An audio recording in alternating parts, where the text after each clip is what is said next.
आज हम लोग भारतीय इतिहास में मध्यकालीन भारत के इतिहास में जो भी स्रोत हैं, इसके जो इतिहासकार, तत्कालीन इतिहासकार और विदेशी यात्री जो भी आए थे, उसके बारे में हम लोग कुछ डिस्कशन करते हैं। सबसे पहला है फतेहनामा चचनामा। इसमें 712 ईस्वी में जब अरब आक्रमण हुआ था, उस समय का वर्णन है। दूसरा है फिरदौसी ने शाहनामा, इसकी बहुत ही अमर कृति है। ये फारसी महाकाव्य और ईरान और तुरान के बीच जो काल्पनिक युद्ध था, इसके बारे में वर्णन है। इसे फिरदौसी को इतिहासकार ने पूर्व के अमर होमर से भी काफ़ी तुलना किया है। अल-बैरूनी, इसे भारत आने वाले यात्रियों में सबसे वैज्ञानिक दृष्टिकोण वाला स्वीकार किया गया है। यह महान गणितज्ञ और दार्शनिक, ज्योतिष और संस्कृत का विद्वान भी था। ये भारत की राजनीतिक और सामाजिक दशा का विस्तृत वर्णन किया है। इसने हिंदुओं की विधवाओं के से भी काफ़ी प्रभावित हुआ है। ये समय तत्कालीन स्त्रियों के बारे में बताया है। और उसे सर्व महत्वपूर्ण तहकीके हिंद और किताबुल हिंद है, जो 11वीं सदी और भारतीय इतिहास का महत्वपूर्ण स्रोत माना जाता है। और तहकीके हिंद को सांची ने अंग्रेजी में अनुवाद किया था। अच्छा, इसके बाद आते हैं हम लोग वैराकी। अबुल फजल मोहम्मद बिन हुसैन अबुल हॉकी, ये दो विख्यात ग्रंथ हैं, तारीख़ शुहद्दीन और तारीख़ मशहूदी। ये लेनपुल ने इसे प्रीपियर कहा है। लेनपुल ने इतिहासकार थे। और इसके आगे आते हैं दिल्ली सल्तनत के इतिहास लेखन। ये महत्वपूर्ण है। मिनहाज उस सिराज बरनी और सियाज और अफीफ, इन तीनों का बहुत ही महत्वपूर्ण पूरक है। मिनहाज सिराज के बारे में जानते हैं। मिनहाज उज सिराज, इसका पूरा नाम मिनहाजुद्दीन उमर बिन सिराजुद्दीन अली था। इस्लाम जगत का समान और तत्कालीन वर्णन करते हुए तबकाते नासरी लिखा है। इसने 1260 में इसे पूरा हुआ और इसमें एकमात्र ऐसा ग्रंथ है जिसे तुर्कों के भारत विजय का आरंभिक काल जो था, उसका वृत्तांत है। आरंभिक काल ऐबक और इल्तुतमिश बलबन के बारे में बहुत महत्वपूर्ण इसकी जानकारी मिलती है इसमें।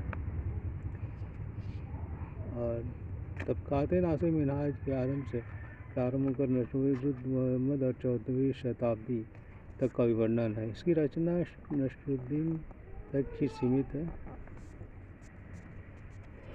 इस और ज़्यादा झुकाव इल्तुतमिश और बलबन तक ही था। ठीक है, और आते बर्नी को देखते हैं। जलालुद्दीन बर्नी का जन्म 1284-85 के मध्यवर्ती इसी आसपास था। और गयासुद्दीन मोहम्मद और फिरोज तुगलक का समकालीन माना जाता है। और इसमें अलाउद्दीन खिलजी के बारे में बहुत अच्छी जानकारी इससे मिलता है। फतावे जहांगीरी और उसके बाद तारीख़ फिरोज शाही। 369 में इसका महंत इतिहास का इसके पूर्ववर्ती इतिहासकारों और फरिश्ता या सरहिंदी और बदायूनी आदि इससे महत्वपूर्ण सूचनाएं ग्रहण करते हैं। बर्नी ने दास खिलजी और तुगलक वंश का बड़ा ही उपयोगी महत्वपूर्ण वर्णन दिया है। अफीफ ने भी तारीख़ फिरोज शाही लिखा था। और बर्नी के करीब 50 साल बाद ये दूसरा उसी को पूरक भी माना जाता है, अफीफ का तारीख़ फिरोज। उसके बाद आता है अमीर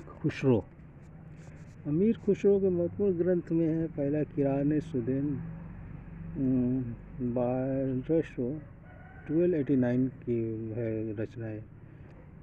उसके बाद खजाइन फतूह काफ़ी महत्वपूर्ण है। खजाइन फतूह और मिफ्ताह फलोर, आशिकी, नुपुर शाही, तुगलकनामा इत्यादि उसके महत्वपूर्ण ग्रंथ माना जाता है। याह्या बिन सरहिंदी भी महत्वपूर्ण था, 1414 में था। उसका विदेशी यात्रियों के बारे में थोड़ा सा हम लोग जान लेते हैं। सुलेमान था, मध्य में इसका आगमन हुआ, मध्य 19वीं सदी के मध्य में। उसके बाद अल-मुस्तुदी था 915-17, और मार्को पोलो महत्वपूर्ण जानकारी हम लोग देता है। मार्को पोलो ये दक्षिण भारत से आया था और और इसकी यात्रा वृत्तांत बहुत ही अच्छा किया है। इटालियन यात्री पुस्तक द ट्रेवलर दक्षिण भारत के समृद्धि, व्यापार और वाणिज्य की जानकारी से बहुत अच्छी मिलता है। ये दक्षिण भारत में आया था पहले, दक्षिण भारत। इब्न बतूता एक बहुत ही ये महत्वपूर्ण है। यह मोहम्मद तुगलक के समय आया था और इसके प्रवास के दौरान 8 वर्षों तक दिल्ली का काजी रहा। बाद में राजदूत बनकर चीन चला गया है। इब्न बतूता की किताब राया पहेलार काफ़ी महत्वपूर्ण है। निकोलो काउंटी ये इटली से आया था। देवराज प्रथम विजय के समय आया था। देवराज प्रथम निकोलो काउंटी। अब्दुल रजाक 1442 और 44 विजयनगर देवराज द्वितीय के समय में आया था। यहाँ के धनी और निर्धन सभी प्रकार के लिखा है कि सभी प्रकार के लोग आभूषण पहनते थे। राजा के महल अगने पैखाने थे। अब्दुल रजाक ने विजयनगर के व्यापार, उद्योग और बंदरगाह, कृषि आदि का वही वर्णन किया है। इसके बाद निकेतीन 1870 में आया था। बहमनी के सुल्तान तृतीय के विदर के समय आया था ये। उसके बाद अब्दुल सईद बारबोसा पुर्तगाली यात्री अबू बर्ग का दुभाषिया था। यह कृष्णदेवराय के समय विजयनगर आया था। बारबोसा कृष्णदेवराय के समय। नूनिच पुर्तगाली घोड़ों का सौदागर था और यह अच्युत देवराज के समय विजयनगर आया था। 1336 और 1540 के बीच विजयनगर का इतिहास ये इसने लिखा है।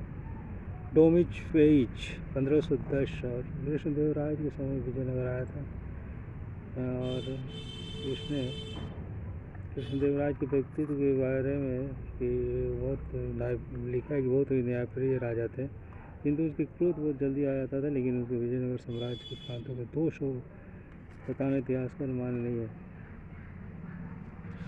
उसके बाद डियाज इटली से आया 1502 और 9। उसके बाद फेडरिक आया था, जीजर फेडरिक। उसके बाद इसके काफ़ी और अल हिदसिन और अल बहरी, शमसुद्दीन अल उमरी इत्यादि काफ़ी महत्वपूर्ण विदेशी यात्री आए थे। उसके बाद लामा तारानाथ एक तिब्बती बौद्ध विद्वान 16वीं शताब्दी में बंगाल और बिहार के भ्रमण करते आया और तिब्बत के इतिहास के बारे में इसने 15वीं शताब्दी और बंगाल और बिहार के राजनीतिक सामाजिक स्थिति के बारे में काफ़ी महत्वपूर्ण वर्णन किया है। इसमें अच्छा वर्णन किया है। इसके बाद विदेशी यात्री स्रोतों के अलावा उस समय क्षेत्रीय राजवंश के संरक्षण के बारे में अनेक इतिहास ग्रंथों से लिखा। बीजापुर इब्राहिम आदिल शाह द्वितीय के शासनकाल में मोहम्मद कासिम फरिश्ता के तारीख फरिश्ता, हैदराबाद शहर और संस्थापक मोहम्मद कुली शाह की भी इसने रचना की हुई उसके समय। इसके अतिरिक्त विभिन्न भाषाओं में पर्याप्त साहित्य मौजूद है, ये भी काफ़ी महत्वपूर्ण है।